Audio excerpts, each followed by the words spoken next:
The shards are getting harder to find.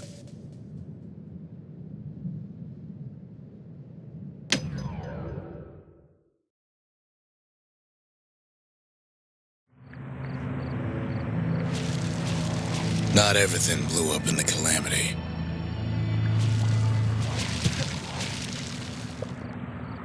Why, Colford Cauldron here blew up way ahead of its time.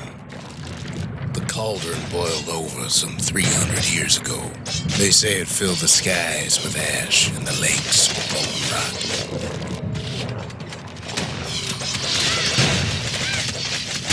If you wanted to survive something like that, you had to learn to adapt. Best to keep out of the cauldron.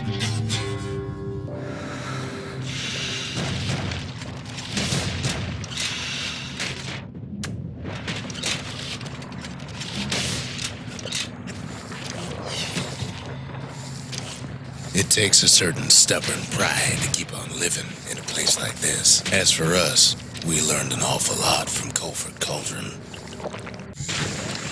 That learning led to some interesting inventions. The raw power of the world fell right into our hands.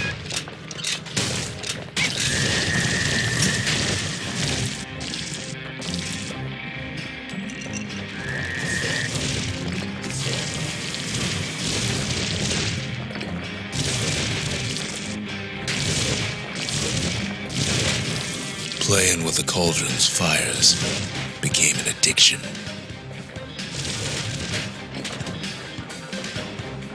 Sure, we dusted off a good many secrets out here.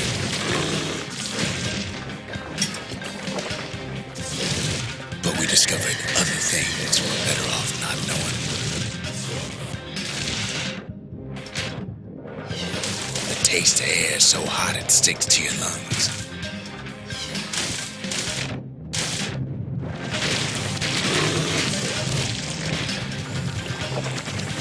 All sorts of awful things crawling underfoot.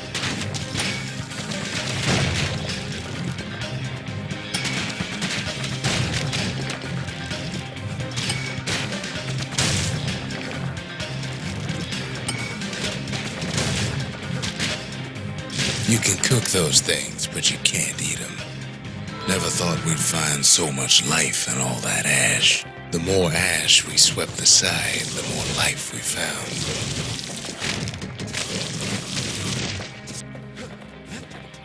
Place as inhospitable as they come.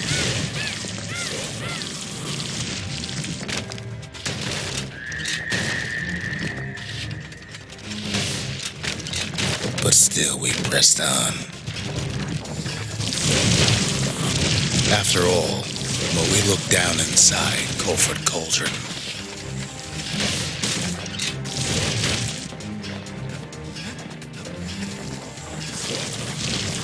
looked down through all the smoke and flames,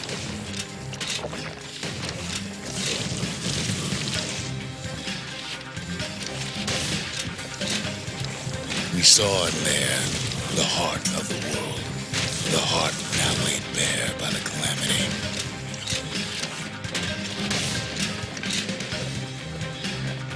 We had to have it. As for the kid, he just has to get that shard out of there. Too bad taking that thing woke up every last stink eye from here to Charleston Bog.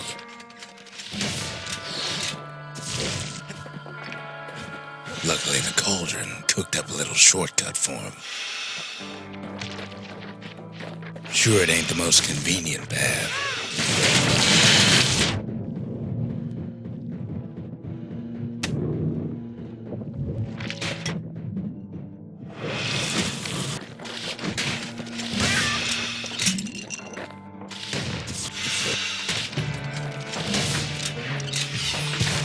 Biggest stink eye he's ever seen's waiting for him on the other side. Pops open on him like a pimple on a school day.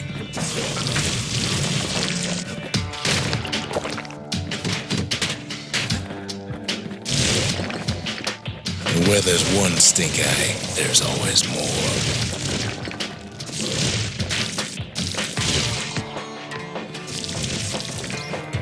cauldron's tenants all gather up to bid the kid a fond farewell.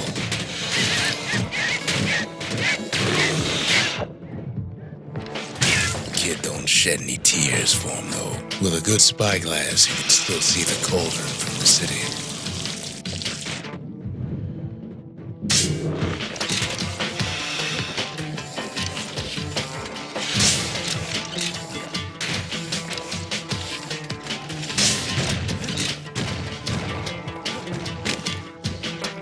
But all the fires died out.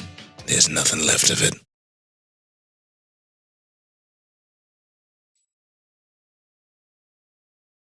It comes back looking like the inside of a chimney.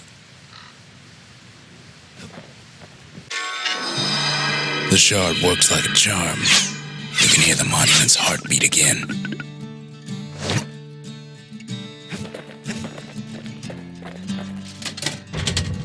We need an awful big lost and found under the circumstances.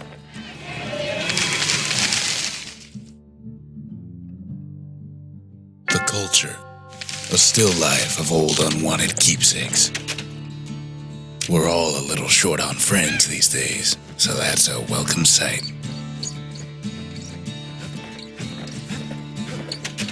They said the wild could never be tamed, if only they could see us now.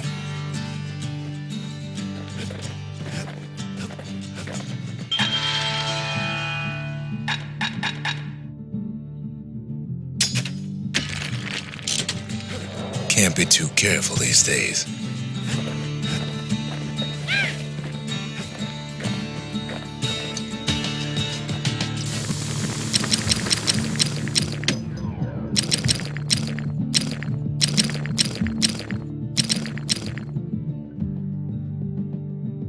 Even the army never issued carbines in such fine shape.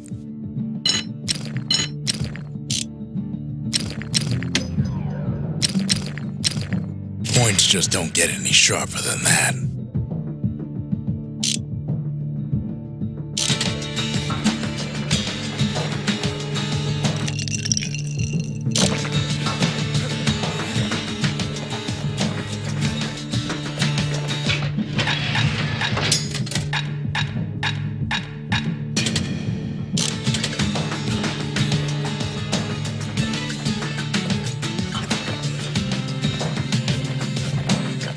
We spotted a pecker carrying a shard to Mount Zan.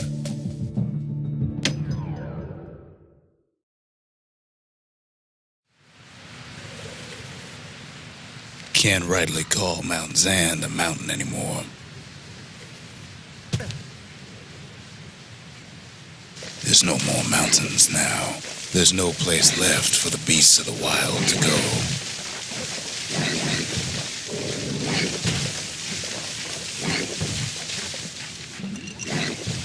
We only found their little lair because they found themselves a little shard. The creatures of the wild, they've been building a bastion of their own.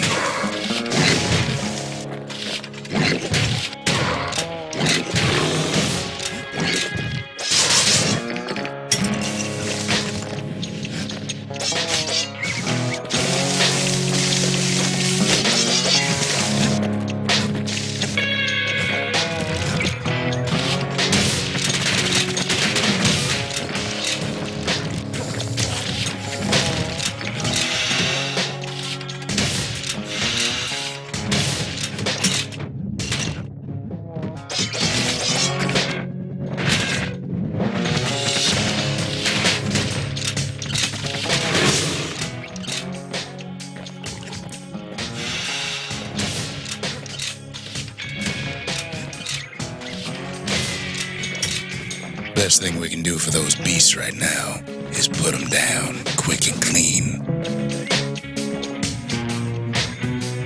Besides, we have to take back what's ours. Even if the beasts of the wilds won't like it.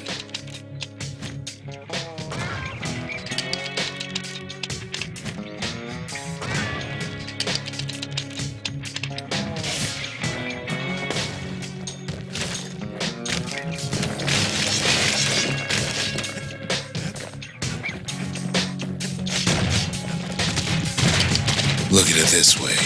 It's either them or us. But if we win, they win too. Our Bastion is everybody's game, not just ours. Unfortunately, there's no explaining that to a simple beast. Those beasts been hard at work fixing up the place.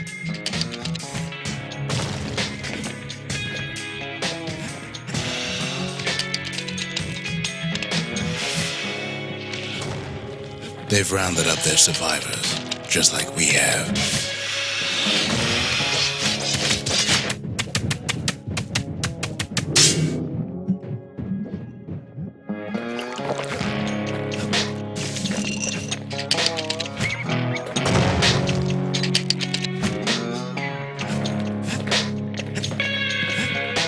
They've been searching for cores and shards, just like we have.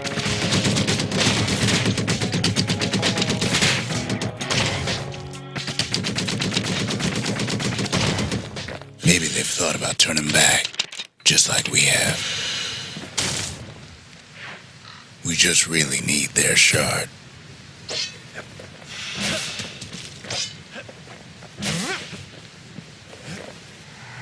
Kid got it fair and square.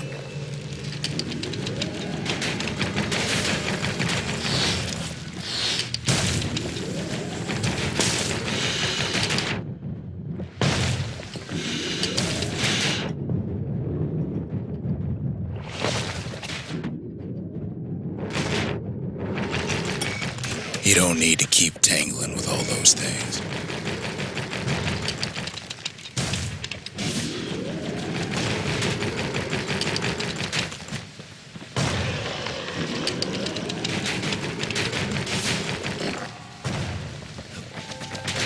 That's the way.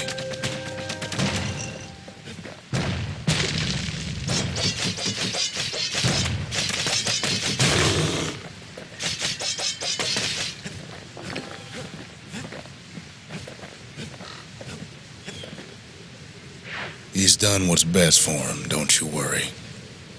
Don't you worry.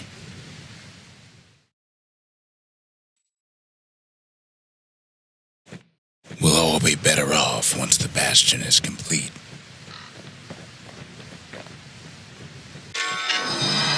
The monument's getting better. Zolf sure did a number on it, though.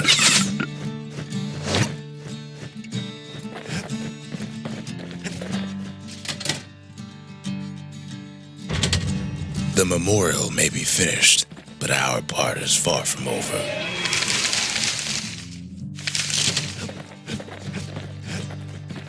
Kid arrives just in time to sample Zia's famous cooking.